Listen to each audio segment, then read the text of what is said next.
প্রিয় দর্শক শ্রোতা বন্ধুরা, ডেভিড উইথ রানা চ্যানেলের পক্ষ থেকে আপনাদের সকলকে স্বাগতম ও শুভেচ্ছা।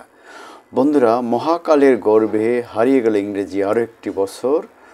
2024 সাল শুরু হয়েছে, ইংরেজি নববর্ষ 2025। আমরা 2025কে স্বাগত শুভেচ্ছা জানাই। বন্ধুরা, আমরা জানি এই সেই সঙ্গে বাংলাদেশ থেকে যে স্বৈরাচার এর পতন হয়েছে তারও 150তম দিনে পড়ল, অর্থাৎ ফ্যাসিস্ট হাসিনা মুক্ত প্রিয় বাংলাদেশ 150 দিনে পড়েছে।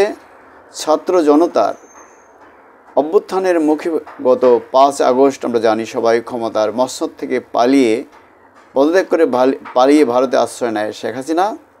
সেই হিসাবে হাসিনা সরকারের পতনের 150তম দিন 2025 সালের 1 জানুয়ারি। তো 2008 সালের 29 ডিসেম্বর অনুষ্ঠিত অংশগ্রহণমূলক নির্বাচনে, সাধারণ নির্বাচন যেটা আওয়ামী লীগ, যদিও বিতর্ক কিছুটা আছে তবুও ধরে নেওয়া যায়, নিরপেক্ষ নির্বাচনে আওয়ামী লীগ সংখ্যাগরিষ্ঠতা অর্জনের মধ্য দিয়ে দলীয় প্রধান শেখ হাসিনার নেতৃত্বে দ্বিতীয়বার সরকার গঠন করে আওয়ামী লীগ। তবে ওই সরকারের 5 বছরের মেয়াদে নির্বাচিত ফ্যাসিজমের বীজ রোপিত হলেও অঙ্কুরিত হয়নি তখনও। পরবর্তীতে 2014 সালের 5 জানুয়ারি একতরফা নির্বাচনের মধ্য দিয়ে তৎকালীন প্রধানমন্ত্রী শেখ হাসিনা সম্প্রতি পতিত স্বৈরাচার নেতৃত্বে টানা তৃতীয়বারের মতো ক্ষমতায় আওয়ামী লীগ সরকার গঠন করে ফ্যাসিজমের বীজ রোপিত হয়। তার আগে আমরা জানি যে 2011 সালে তারা তত্ত্বাবধায়ক সরকার ব্যবস্থা, যেটা তারা অনেক আন্দোলনের মধ্য দিয়ে এনেছিল, সেই তত্ত্বাবধায়ক সরকারটা বাতিল করে দেয় ঠুনকো একটা অজুহাতে, যা ছিল খুবই অগ্রহণযোগ্য। সেখানেই আসলে আওয়ামী লীগের অর্থাৎ গণতান্ত্রিকভাবে নির্বাচিত হওয়ার যে একটা ব্যবস্থা হয়েছিল সেটাকে তারা বাতিল করে দিয়ে একদলীয় নির্বাচনের একটা ব্যবস্থা করেছিল।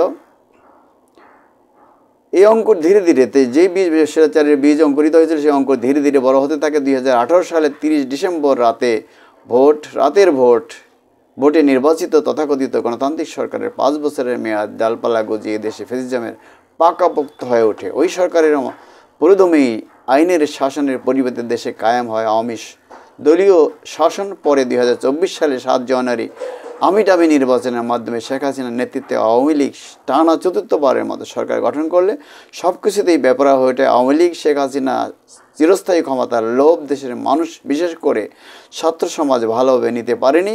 বিশেষ করে ক্ষমতাধর এবং একই সঙ্গে গণতান্ত্রিক রাষ্ট্র ব্যবস্থায় বিশ্বাসী দেশগুলোর অংশগ্রহণ নির্বাচন ছাড়া সরকার গঠন করে আওয়ামী লীগের উপর বিরূপ হয়ে ওঠে। এর ফলে শেখ হাসিনার মস্তক আস্তে আস্তে কাঁপতে থাকে। 2024 সালের জুলাই মাসের প্রথম সপ্তাহে শিক্ষার্থীদের কোটা বৃদ্ধি, পরবর্তী যেটা বৈষম্য বৃদ্ধি এবং আরও পরে যেটা সরকার পতনে 1 দফা আন্দোলনের রূপান্তর, শেখ হাসিনার গদি বনবন করে কাঁপতে শুরু করে। ছাত্র জনতার গণ আন্দোলনের মুখে মধ্য দিয়ে 5 আগস্ট ফ্যাসিস্ট শেখ হাসিনা গদি উল্টে পড়লে তিনি নিকট আত্মীয়দেরকে সঙ্গে নিয়ে তার বন্ধু দেশ ভারতে পালিয়ে যান মোদির আশ্রয়ে। ফ্যাসিস্ট শেখ হাসিনা ক্ষমতাচ্যুত হয়ে দেশ থেকে পালিয়ে যাওয়ার ঘটনার প্রেক্ষাপটে এই বিষয়টি সুস্পষ্ট ওঠে যে জনগণের মত প্রকাশের সুযোগ রাখলে যত খারাপ শাসকই হোক না কেন, কোনোদিন এই শাসককে পালিয়ে যেতে হয় না, অন্তত দেশ ছেড়ে পালাতে হয় না। সিরিয়ার বাশার আল আসাদ, দক্ষিণ কোরিয়ার ইউএন সুক ইউলো সম্প্রতিকালে ক্ষমতা ছেড়েছেন। সিরিয়ার বাশার আল আসাদকে পালাতে হয়েছে অনির্বাচিত বলে, আর জনগণের ভোটে নির্বাচিত বলে ইউএন সুক ইউলো ইমপিচমেন্ট থেকে বেঁচে গিয়েছিলেন। শেখ হাসিনা টানা প্রায় 16 বছর শাসনামে তথাকথিত নির্বাচিত গণতন্ত্রের নামে কার্যকর ছিল একনায়কতন্ত্র, আমরা যাকে ফ্যাসিস্ট বলি। আসলে এই সময় শুধু তারা একনায়কতন্ত্রে কায়েম করেনি, আমরা জানি যে প্রায় 30 লাখ কোটি টাকা বিদেশে পাচার হয়েছে, ব্যাংক থেকে প্রচুর টাকা লুটপাট হয়েছে, বিদেশি ঋণ এনে বড় বড় প্রকল্প দেখিয়ে খেয়ে ফেলা হয়েছে। এই যে যত রাষ্ট্রীয় প্রতিষ্ঠান ছিল, বিচার ব্যবস্থা, নির্বাচন কমিশন, প্রশাসন, পুলিশ, সব কিছু দলীয়করণের মাধ্যমে দেশে এক ত্রাসের রাজত্ব কায়েম করেছিল, যেটা 16 বছরের ত্রাসের রাজত্ব ভেঙে পড়ে এই গণতন্ত্রের নামে, উন্নয়নের নামে একটা ভোগলাবাজি করেছিল শেখ হাসিনা। সেটা আসলে টিকানি জনগণের প্রবল আন্দোলনের মুখে, বিশেষ করে ছাত্র জনতার আন্দোলনের মুখে। ছাত্রদের ভূমিকা এখানে ছিল অগ্রণী এবং রাজনৈতিক দলগুলো তার পশ্চাতে দাঁড়িয়েছিল। ফলে একেবারেই দেশের বিপুল সংখ্যক জনগোষ্ঠীকে উপেক্ষা করে 11 বছর প্রায় সে অনির্বাচিত ছিল এবং এর মধ্যে দিয়ে তার পতন শেষ পর্যন্ত তিনি ঠেকাতে পারেননি।